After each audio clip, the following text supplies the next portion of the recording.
पहले दिग्गजों के नतीजे बताएं, टाटा स्टील, हीरो मोटोकॉर्प वगैरह, ये जो ही टाटा कंज्यूमर्स आए, ये कैसे दिख रहे हैं आपको? Good morning sir. Tata steel का रिजल्ट आ चुका था, बट कौन कॉल अपडेट है। आपको याद होगा सर कि उनका जो एबिटा आया था, एबिटा पर टन आया था, कुछ 27-28 हजार आया था डोमेस्टिक में। मैनेजमेंट ने क्लियरली बोला है सर कि उनका जो मार्जिन है Q1 में कम से कम 4,000 पर टन और इम्प्रूव होगा। मेरे हिसाब से अभी भी कंजर्वेटिव है, बट इससे हुआ क्या है सर कि दो चीजें, अगर आप ये नंबर्स ऐड कर देते हो और Q2 भी स्ट्रांग आएगा बिकॉज प्राइस हाइक होने वाला है, तो उनका एबिटा बढ़ जाता है। एबिटा कितना बढ़ जाता है? सीएलएसए ने सर, आज मैं देख रहा था, उन्होंने इस साल का जो एबिटा है उसको 50,000 करोड़ कर दिया है, कंपेयर टू 45,000 करोड़ था जो कॉन्कॉल से पहले था। ये aggressive on the street, but अगर 50,000 करोड़ एबिटा आ जाता है सर, तो आप 6 टाइम ईवी एबिटा भी देते हैं, जिसका मतलब है 3 लाख करोड़। और आज की डेट में भी जो ईवी चल रहा है टाटा स्टील का, आई थिंक 2 लाख करोड़ के आसपास चल रहा है। So which means that there is certainly more room for these companies to catch up. तो कॉनकॉल बहुत अच्छा था। ब्रोकर्स नंबर्स पे बहुत बुलिश हो रहे हैं। सो अगर 50,000 करोड़ एबिटा आता कि नहीं आता, I think this is one important number two watch out for. Cognizant के नंबर्स आए सर, ऑनेस्टली बहुत कंफ्यूजिंग नंबर्स थे। रेवेन्यू हायर था जो एक्सपेक्टेड था, जो एक्सपेक्टेशन था। मार्जिन इन लाइन थी। उन्होंने गाइडेंस कट की है मार्जिन पे, बट उन्होंने रेवेन्यू गाइडेंस इंक्रीज की है। सो पूरे मिक्स नंबर्स थे। आई पर्सनली थिंक कि दे आर नॉट नंबर्स जहां पे आपको पूरा पॉजिटिव सेंटीमेंट दिखना चाहिए जो रिफ्लेक्ट होगा आईटी पे। But because I said revenue higher थे, मार्जिन इनलाइन थे, जो गाइडेंस मार्जिन पे कट की है, दैट इज समथिंग जो मार्केट देखेगी। अदरवाइज कोई ऐसा तोड़फोड़ नंबर नहीं आया था कॉग्निजेंट का। हीरो मोटर्स के नंबर्स बहुत स्ट्रांग आए थे सर, स्टॉक ऑलरेडी 5% ऊपर था, which I want to mention that. But otherwise इसमें एक ही नंबर अगर आप देखेंगे सर कि इसके ग्रॉस मार्जिन इस बार जो quarter around 10 basis point improve हुए। उसके साथ साथ आपको याद होगा टीवीएस के आई थिंक 70 से 80 बेसिस पॉइंट इंक्रीज हुए थे growth margin.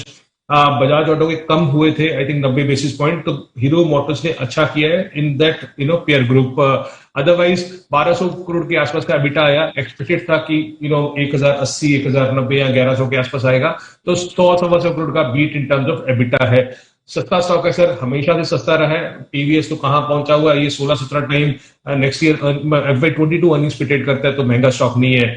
Tata consumer disappointed clearly. आपको याद होगा कि हमने ब्रिटानिया के बारे में बात किया था, या कंजम्पशन के बारे में बहुत टाइम से बात कर रहे हैं कि उनके नंबर्स उस तरीके से नहीं आ रहे हैं, बिकॉज जो इन्फ्लेशनरी इफेक्ट है रॉ मटेरियल का, उन सब कंपनीज पे पड़ रहा है। तो अगर आप टाटा कंज्यूमर का देखिए सर, तो ग्रॉस मार्जिन 623 बेसिस पॉइंट कम हुए हैं YoY, और अराउंड 143 बेसिस पॉइंट कम हुए क्वार्टर।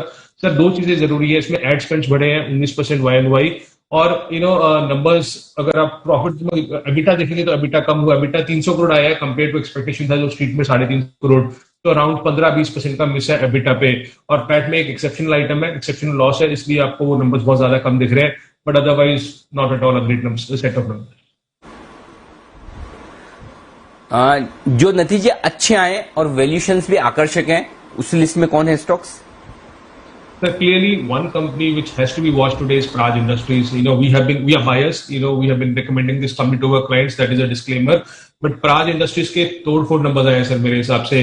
आप YoY देखिए, क्वार्टर देखिए, कोई भी नंबर देखिए, उनके बहुत अच्छे आए हैं। 570 करोड़ के आसपास का रेवेन्यू आया है, विच इज अप 92% YoY, और क्वार्टर इट इज अप 63%।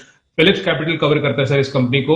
उनका एस्टिमेट था कि 360 करोड़ का सेल्स आएगा। सो इवन आपको अगर एस्टिमेट के साथ देखना है 360 करोड़, उसके सामने 570 करोड़ का सेल्स आया। So you can see how much beat, I think over 50% beat on sales आया है।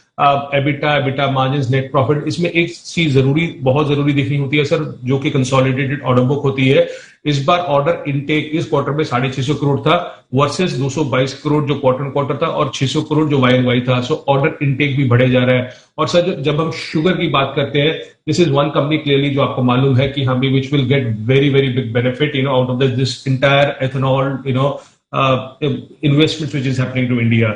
सो एक नंबर जो क्लियरली अलग है, आज इनका कॉल है 12 बजे, तो उसके बाद ज्यादा अपडेट होगा। ओके 12 बजे कौन कॉल है, तो आप 12 बजे तक का इंतजार ना करें, एक बार 10:35 पर ही वरिंदर हमारे साथ जुड़ जाएं।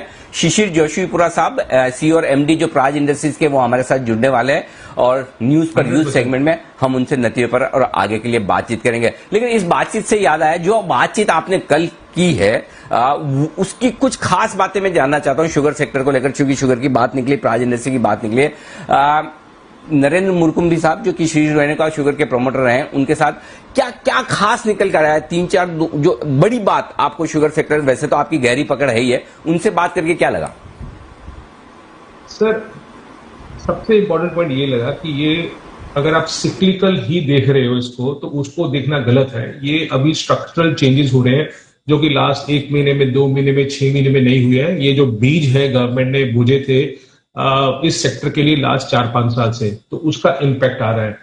शुगर क्योंकि आप मान सकते हो कि अभी भी कमोडिटी है, चलो ठीक है शुगर, बट उनमें एक एमएसपी लगने के कारण उनका डाउन साइड स्टॉप लॉस लग गया है, स्टॉप लॉस लग गया 31 रुपए से नीचे उनको बेचना नहीं है, तो शुगर कंपनीज कभी लॉस नहीं करेंगी।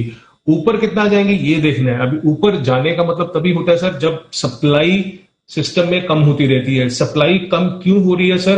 बिकॉज एक्सपोर्ट बढ़ रहे हैं। एक्सपोर्ट्स क्यों बढ़ रहे हैं? बिकॉज एक्सपोर्ट के जो प्राइसेस है वो बढ़ रहे हैं। आज आप बात कर रहे थे सुबह, मैं सुना आपको कि अगर ब्राजील और थाईलैंड में इन्वेंट्री कम हो, प्रोडक्शन कम हो जाता है, तो आपको दिखेगा कि ये जो प्राइसेस है यहाँ से और ऊपर जा सकते हैं। नरेंद्र सर का मानना था सर कि उनके हिसाब से अगर जितना मात्रा में आप सब बात कर रहे हैं कि इतना प्रोडक्शन कम हो जाएगा थाईलैंड और ब्राजील में, तो यहां से भी sugar prices globally can move up by 30 to 50%। तो यहां से भी शुगर का भाव बढ़ता है, बिकॉज हम जब शुगर कंज्यूम करते हैं सर, डिमांड इंपैक्ट नहीं होती है शुगर उस पर। तो अगर शुगर प्राइसेस यहां से 30 से 50% बढ़ जाते हैं, तो इन कंपनीज को फायदा ही फायदा होने वाला है। बिकॉज जितना भी सरप्लस था यहाँ तो एक्सपोर्ट में जा रहा है, या फिर वो जा रहा है एथेनॉल में। एथेनॉल में जो आज के टाइम में 2-2.25 मिलियन टन जा रहा है, ये 5 मिलियन टन होगा। सो एक्सपोर्ट का जो लेग है वो बहुत बहुत स्ट्रांग है। और एथेनॉल में तो सर ऐसा है काम हो रहा है कि आप जितना बनाओ उतना गवर्नमेंट लेके जा रहा है और 1 महीने में पैसा आपको कंपनीज को दे रहा है, तो उनका वर्किंग कैपिटल बहुत स्ट्रांग हो चुका है। सो उनका मानना क्लियरली था सर कि ये सिक्लिकल नेचर नहीं है, ये स्ट्रक्चरल एनवायरमेंट है। कोई भी गवर्नमेंट आ जाए, कोई भी क्रूड का भाव हो जाए, तो उसको फर्क नहीं पड़ने वाला। So he sounded very bullish कि it is time which has come. जो उन्होंने 20-25 साल इन्वेस्टमेंट किया था कंपनीज ने, right now these are companies which should be looked. Market के ऊपर है कि मार्केट इनको पीई कितना देता है। अभी मैं मोटा हिसाब वैसे बोल रहा हूँ सर, अगर बलरामपुर चीनी सोचो 650-700 करोड़ रुपए प्रॉफिट कमाता है, अभी आप मार्केट उसको 10 का पी देगा कि 15 का पी देगा कि 8 का पी देगा, वो मार्केट के ऊपर है।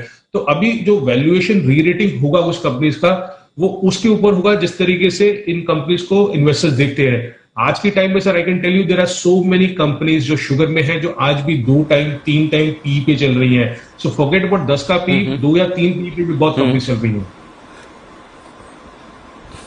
ठीक बात है। तो शुगर में जबरदस्त तेजी का माहौल और 3 खास बातें, ब्राजील और थाईलैंड दोनों जगह शुगर का प्रोडक्शन तेजी से घटेगा। इथेनॉल यहां पर बड़ी स्टोरी है आगे चलते हुए। और तीसरी बात यह है कि जो दाम है शुगर के, यहां से भी 30 से 50% बढ़ सकते हैं। तो ऐसे में इस तरह की तेजी शुगर सेक्टर में पिछले कई सालों में देखने को नहीं मिली। वरिंदर, बहुत बहुत शुक्रिया आपका हमारे लिए वक्त निकालने के लिए।